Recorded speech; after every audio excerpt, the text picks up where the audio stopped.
이 비겁한 이야기는 27일 오전부터 시작된 긴박한 이야기입니다. 어제, 즉 27일 오전 10시 중대본에서는 신천지 교육생 7만 명의 명단을 제출할 것을 요구했습니다.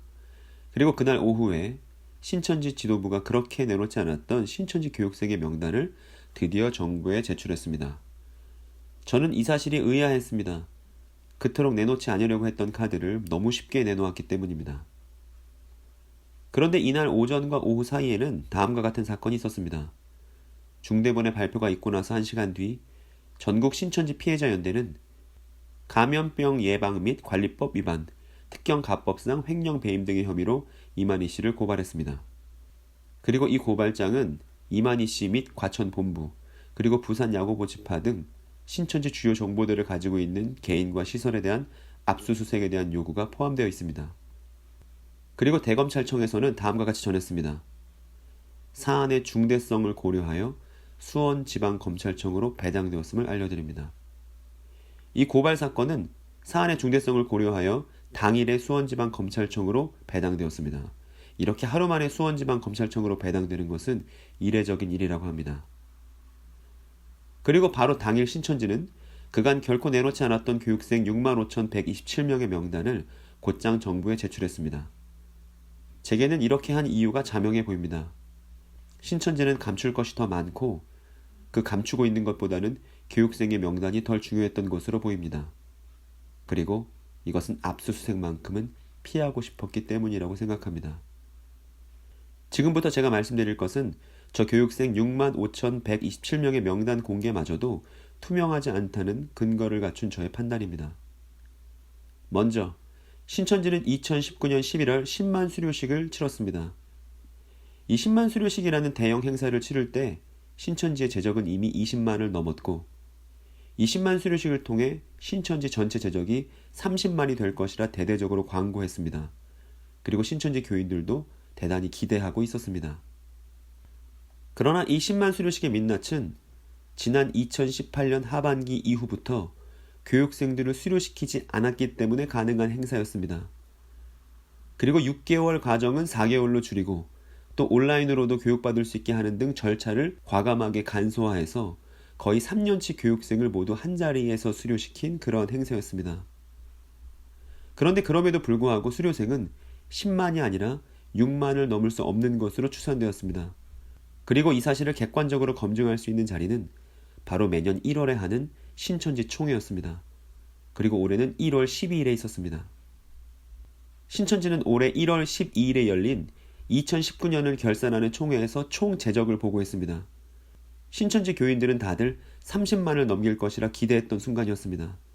그러나 그 기대와는 달리 신천지의 총 재적은 23만 9천으로 20만이었던 이전 총회보다 4만 명가량이 증가한 수치였습니다. 물론 4만 명도 적은 숫자는 아니지만 10만 수료식을 했으니까 총 재적이 30만이 넘을 것이라는 신천지 교인들의 기대에는 미치지 못했고 큰 실망을 안겨줄 만한 수치였습니다. 그런데 그때 보고를 하던 총회 총무에게서 제 귀를 의심하게 하는 말이 나왔습니다. 여러분이 직접 들어보시겠습니다. 그 외에 약 7만 명은 현재 수료를 마치고 교회 입주로 대기자가 있습니다. 모든 숫자를 합하면 약 30만 명이 되겠습니다. 총회 때 발표된 모든 숫자는 하나님 앞에서 정직하게 한다며 한 자리까지 모두 이야기했지만 이 입교 대기자라는 이전 총회 때까지는 한 번도 발표되지 않은 항목은 그저 총회 총무에 의해서 약 7만이라고만 보고되었고 당시 재적인 23만과 더해져서 신천지는 30만이 된다는 논리로 신천지 교인들은 다시 중무장되었습니다. 그러나 신천지는 매월 수요성회 때 인원 보고 시간이 있음에도 불구하고 이 7만이라는 입교 대기자는 1월이 되고 2월이 되어도 신천지 재적에 포함되지 않았고 사람들 사이에서 금세 잊혀졌습니다. 그런데 이번 코로나 사태로 인해 어쩔 수 없이 공개된 신천지의 국내 재적은 21만이고 이것은 정부에 제출되었습니다. 그런데 2월 27일 정부는 신천지에게 바로 그 7만을 요구했습니다. 30만이라는 숫자를 맞추기 위해 임기응변처럼 만들어진 그 7만을 정부가 요구했고 신천지 지도부는 검찰의 고발장이 들어간 그날 당일 그간 내놓지 않았던 바로 그 교육생 명단을 내놓았습니다.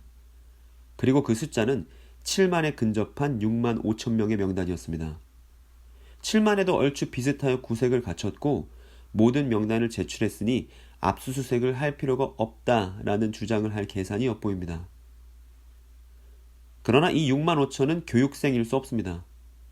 이전 교육생들은 10만 슈르씩에 모두 가용되었을 뿐만 아니라 1년 내내 포교에서 얻는 숫자가 4만인데 단 석 달 만에 6만을 모은다는 것은 물리적으로도 불가능한 일이기 때문입니다.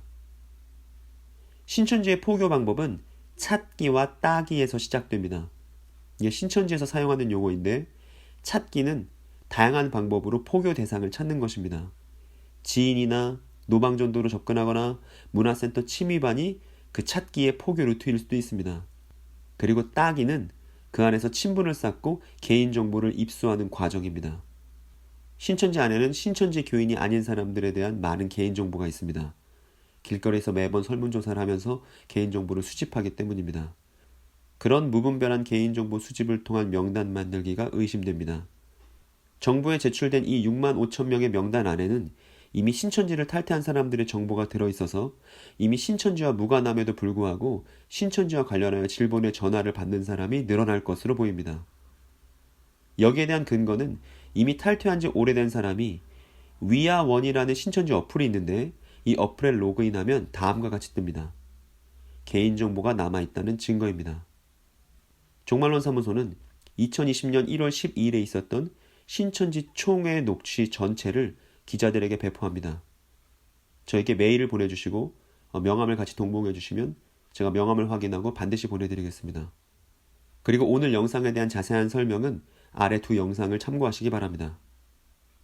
그간 신천지의 정보 제출이 덜 제출해서 문제였다면 지금의 상황은 더 제출해서 문제로 보입니다.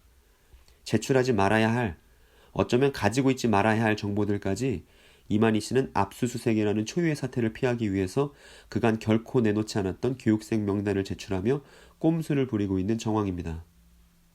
그리고 신천지 지도부의 작금의 행태로 인해서 코로나 사태 해결에 혼선을 빚는 것은 이전과 마찬가지이고 가뜩이나 어려운 시기에 신천지 교인이 아닌 사람들이 질본의 연락을 많이 받을 것이므로 행정력의 낭비가 예상됩니다.